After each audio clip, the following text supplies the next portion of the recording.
Saya tidak akan bicara teori. Saya akan praktekkan langsung di depan kamera. Saya akan ukur tekanan darah saya sekarang. Lalu saya minum ramuan ini. 30 menit lagi, kita lihat bersama hasilnya. Jangan kemana-mana, karena Bapak Ibu akan menyaksikan dengan mata kepala sendiri, apakah ramuan sederhana ini benar-benar bekerja, atau hanya omong kosong belaka. Assalamualaikum warahmatullahi wabarakatuh. Salam sejahtera untuk kita semua. Sobat sehat, penyakit dalam yang selalu saya cintai, apa kabar hari ini? Semoga Bapak Ibu senantiasa dalam lindungan Tuhan Yang Maha Esa. Diberikan kesehatan dan kekuatan, terutama bagi kita yang sudah memasuki usia emas. Perkenalkan, saya Dr. Irfan Ali.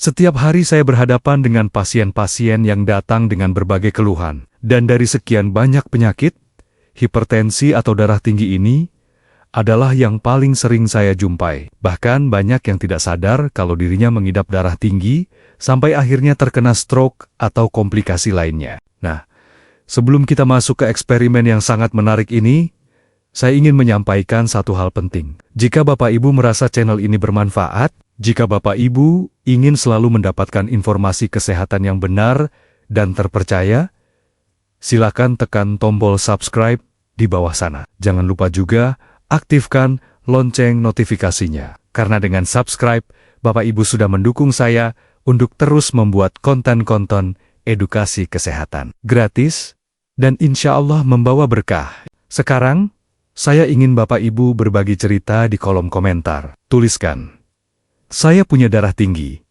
atau saya sedang mencari cara alami menurunkan darah tinggi. Lalu sebutkan juga asal kota Bapak Ibu tinggal. Mari kita ramaikan kolom komentar, agar kita tahu ternyata banyak sobat sehat di seluruh Indonesia yang mengalami hal serupa. Dengan saling berbagi, kita bisa saling menguatkan dan saling mengingatkan. Tanpa berlama-lama lagi, karena kita akan melakukan eksperimen langsung. Tapi sebelumnya, saya sarankan Bapak Ibu siapkan dulu segelas air putih hangat, atau mungkin camilan sehat, seperti rebusan kacang tanah, atau ubi rebus, karena kita akan ngobrol panjang lebar tentang ramuan ajaib ini, dan bagaimana cara kerjanya di dalam tubuh. Saya ingin Bapak Ibu benar-benar nyaman menemani saya selama 20 menit ke depan. Baik, mari kita mulai dengan mengukur tekanan darah saya. Saya akan gunakan tensimeter digital yang sudah terkalibrasi. Saya pasang di lengan kiri, posisi duduk tegak, kaki menapak lantai, tangan rileks di atas meja. Tekan tombol start. Kita tunggu sebentar. Hasilnya, tekanan darah saya saat ini adalah 150/90. Angka 150 itu adalah tekanan sistolik, saat jantung memompa darah. Angka 90 itu adalah tekanan diastolik, saat jantung beristirahat di antara detakan. Angka ini masuk dalam kategori hipertensi stadium pertama, lumayan tinggi untuk ukuran dokter. Ya, mungkin karena terlalu banyak berpikir dan kurang istirahat. Sekarang, sebelum saya minum ramuan, mari kita pahami dulu apa sebenarnya yang terjadi di dalam tubuh kita ketika tekanan darah tinggi. Agar Bapak Ibu paham, saya akan gunakan analogi sederhana. Bayangkan tubuh Bapak Ibu itu memiliki sistem perpipaan yang rumit. Jantung adalah pompa airnya, pembuluh darah adalah pipa piranya. Darah adalah air yang mengalir di dalam pipa. Nah, tekanan darah itu adalah seberapa kuat dorongan air dari pompa ke seluruh pipa. Ketika pipa-pipa ini masih baru, masih bersih, lentur dan lebar, air akan mengalir dengan lancar. Pompa tidak perlu bekerja keras. Tapi seiring bertambahnya usia, apalagi jika kita sering makan makanan berlemak, berminyak dan asin, maka pipa-pipa ini akan mulai mengalami kerak. Seperti pipa air di rumah yang sudah bertahan-tahan, tidak dibersihkan. Akan muncul korok-korok putih yang menempel di dinding pipa. Akibatnya, diameter pipa menyempit. Air yang harusnya mengalir lancar, sekarang harus melewati pipa yang sempit dan kaku. Pompa, yaitu jantung, harus bekerja ekstra keras untuk mendorong air melewati pipa yang sempit itu. Itulah yang disebut tekanan darah tinggi.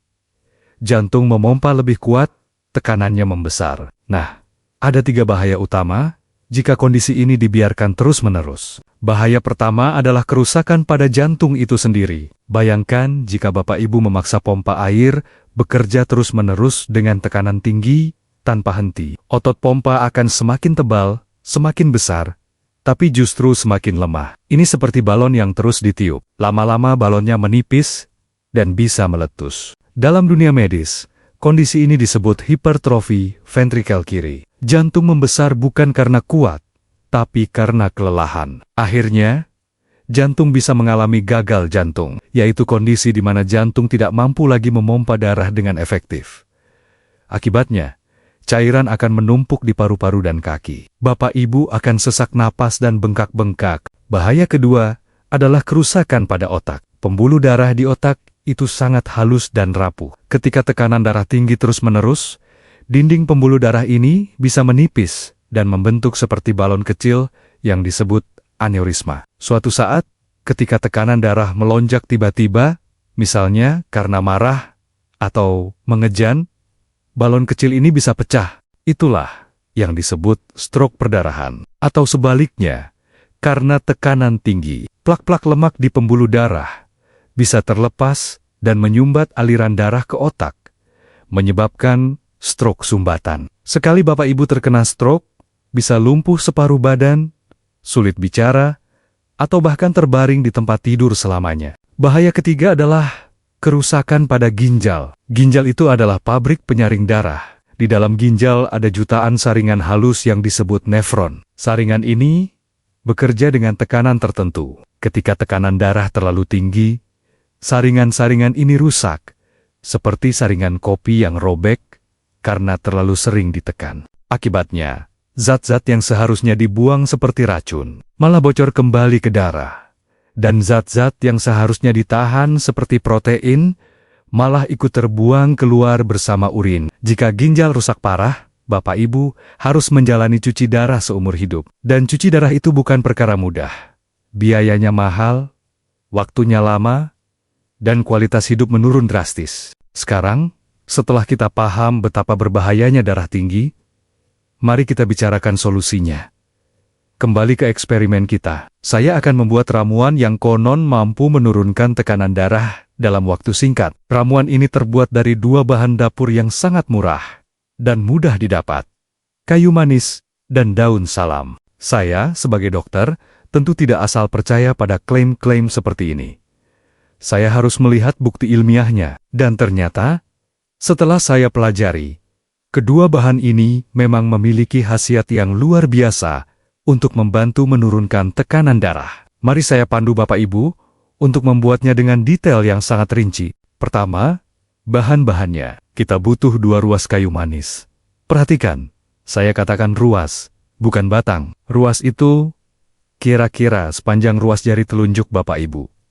Pilihlah kayu manis yang asli, yang masih utuh, berbentuk batang atau gulungan, bukan yang sudah digiling menjadi bubuk.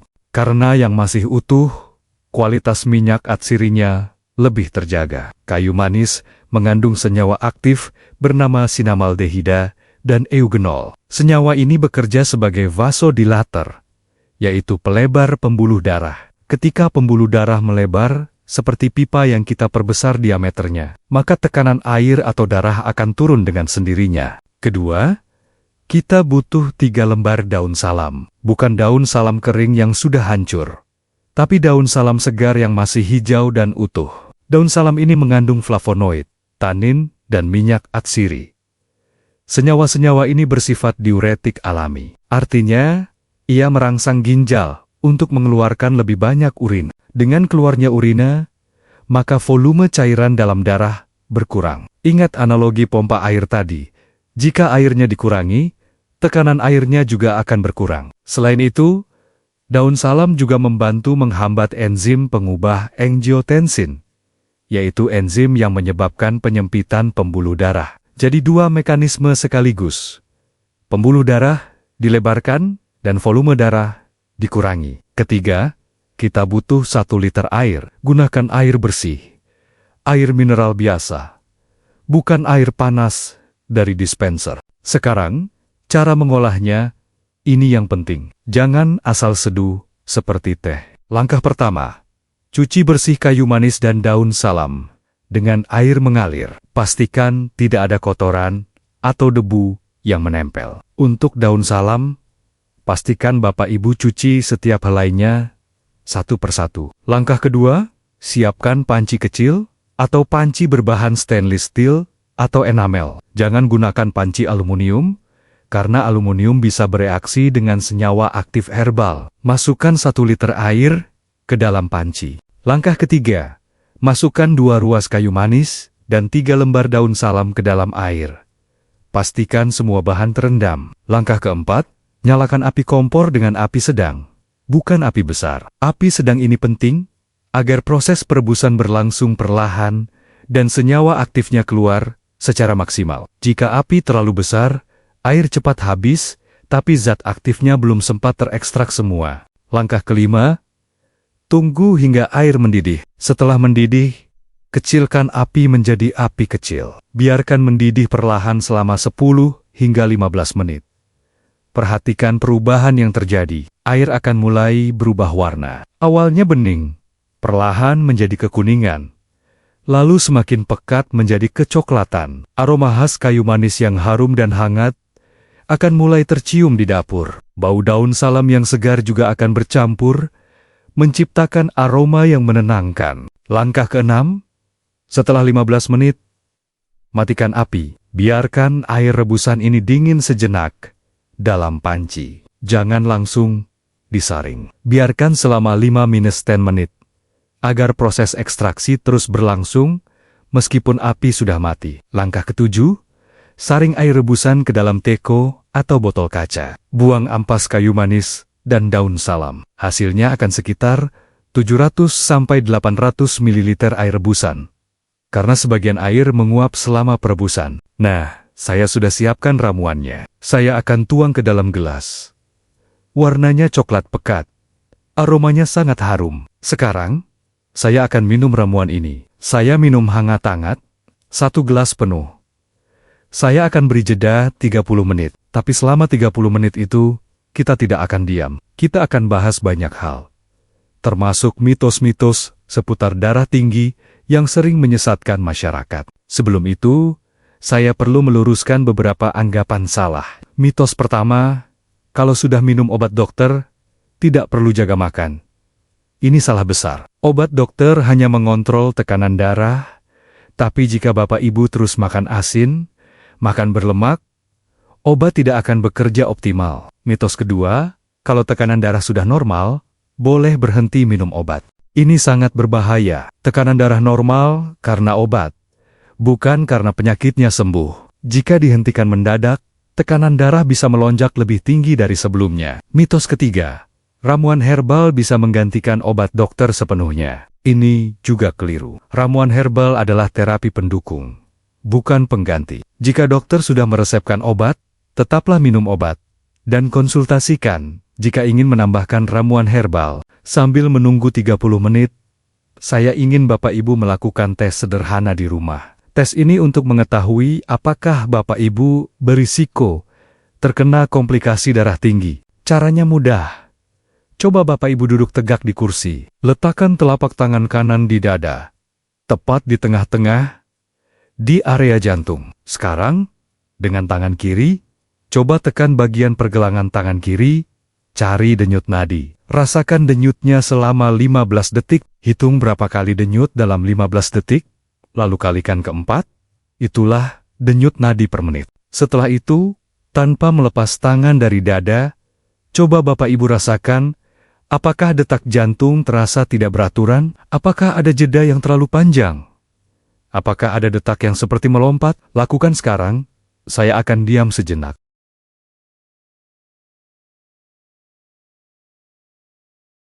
Sudah, denyut nadi normal orang dewasa itu antara 60-100 kali per menit. Jika denyut nadi Bapak Ibu di atas 100 saat istirahat, itu namanya takikardi. Bisa jadi jantung bekerja terlalu keras karena tekanan darah tinggi. Jika di bawah 60, bisa jadi bradikardi. Dan jika iramanya tidak beraturan, itu bisa jadi fibrilasi atrium, yaitu gangguan irama jantung yang sering menyertai hipertensi. Jika Bapak Ibu menemukan keanehan pada denyut nadi, sebaiknya segera konsultasikan ke dokter. Jangan diabaikan. Sekarang, sambil menunggu waktu berlalu, saya ingin ceritakan kisah salah satu pasien saya. Beliau namanya Pak Rahmat. Usia 62 tahun, pensiunan pegawai swasta. Pak Rahmat datang ke praktek saya dengan keluhan, sering pusing dan tengkuk terasa pegal. Saya ukur tekanan darahnya, hasilnya 180/100, sangat tinggi. Saya tanyakan riwayatnya. Ternyata Pak Rahmat sudah tahu kalau dirinya darah tinggi sejak 5 tahun lalu. Tapi beliau merasa baik-baik saja. Tidak ada keluhan berarti. Beliau malas minum obat karena katanya takut ketergantungan. Beliau lebih percaya pada ramuan tradisional yang katanya bisa menyembuhkan darah tinggi. Kesalahan fatal pertama, beliau tidak rutin minum obat dari dokter. Kedua, beliau tidak rutin cek tekanan darah. Ketiga, beliau masih suka makan asin, seperti ikan asin, kerupuk, dan makanan bersantan. Suatu malam, Pak Rahmat terbangun dengan sakit kepala hebat yang belum pernah dirasakan sebelumnya. Beliau mual dan muntah. Keluarganya panik dan membawanya ke IGD. Sesampainya di IGD, tekanan darahnya 210/120. Ini adalah krisis hipertensi. Dokter IGD segera memberikan obat penurun tekanan darah melalui infus. Tapi sayang, meskipun tekanan darahnya berhasil diturunkan, Pak Rahmat mengalami stroke ringan. Sisi kanan tubuhnya terasa lemah. Beliau harus menjalani fisioterapi berbulan-bulan untuk bisa berjalan normal kembali. Analisa saya dari kasus Pak Rahmat, beliau meremehkan penyakit yang tidak terasa gejalanya. Hipertensi itu pembunuh diam-diam. The silent killer. Tidak sakit, bukan berarti aman. Kerusakan pembuluh darah, kerusakan ginjal, kerusakan otak, berlangsung diam-diam setiap hari, tanpa gejala, sampai suatu saat semuanya rubuh, seperti rumah yang keropos dimakan rayap. Mungkin Bapak Ibu juga pernah merasakan hal yang sama. Mungkin Bapak Ibu berpikir, saya kuat kok, tidak pernah pusing, pasti darah tinggi saya sudah turun.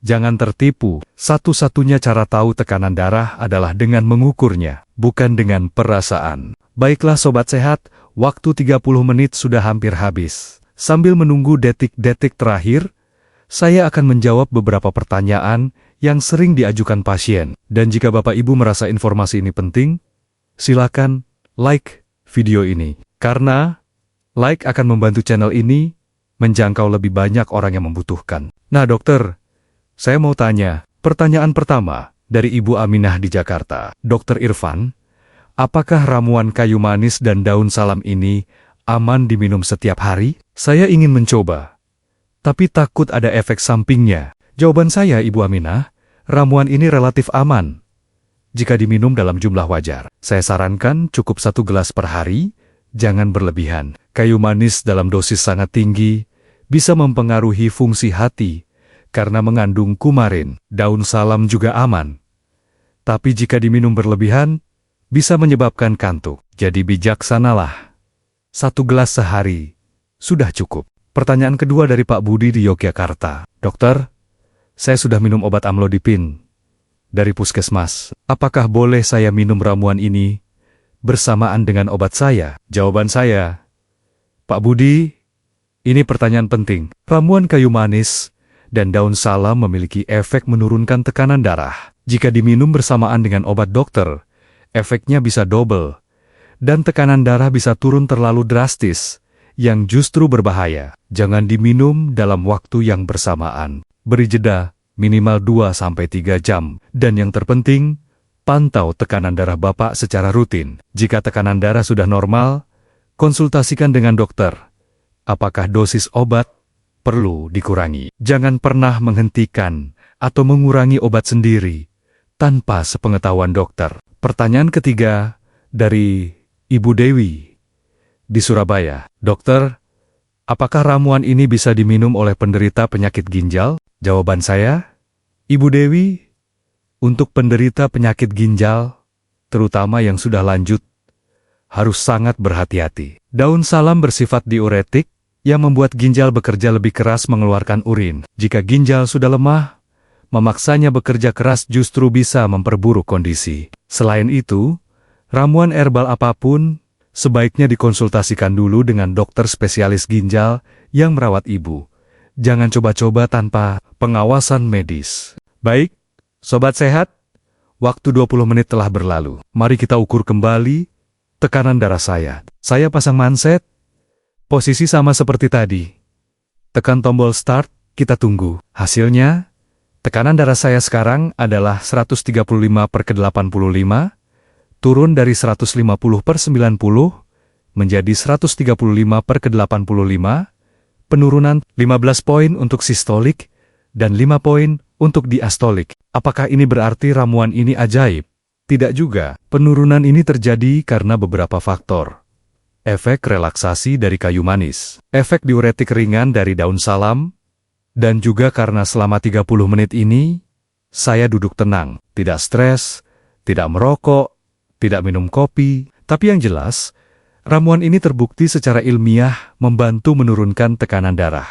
Pesan saya, jangan hanya mengandalkan ramuan herbal. Ini adalah terapi pendukung. Yang paling utama adalah pola hidup sehat, kurangi garam, perbanyak sayur dan buah, olahraga teratur, kelola stres, istirahat cukup, dan yang paling penting, minum obat dokter secara teratur jika sudah diresepkan. Saya ingin mengajak Bapak Ibu untuk berbagi kebaikan. Video ini mungkin bisa menjadi sedekah jariah untuk Bapak Ibu.